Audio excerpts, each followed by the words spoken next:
చేసుకున్నావు, మరి దాని కొరకు ఎంపిక చేసుకున్నాను వాడుకోని, నీ పని కొరకు నన్ను వాడుకోవాలనుకున్నప్పుడు నా కోసం అంటూ కొంచెమైనా నువ్వు చేయాలి కదా. ఇదే కదా ప్రశ్న కావాలి మరియకి. నీ కోసం, నీ ప్రజలందరి కోసం, నీ లోకం కోసం నన్ను ఎంపిక చేసుకున్నప్పుడు నా కోసం నువ్వు ఏం ఏర్పాటు చేశావు? ఈ కష్టాలు కడగండ్లా, ఈ ఊరుకోలు పరుగులా, ఈ ఈ తిరస్కారాలు ఏంటి, ఈ వెళ్ళిపో అనేటువంటి రిజెక్షన్ ఏంటి, డోర్ క్లోజ్డ్ ఏంటి?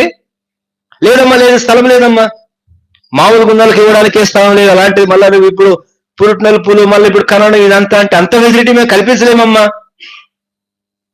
ఇప్పుడు వెంటనే ఎవరు వైపు తిరగాల? దేవా,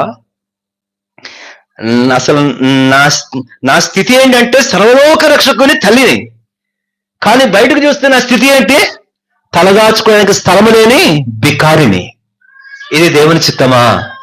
దేవుని చిత్తమే.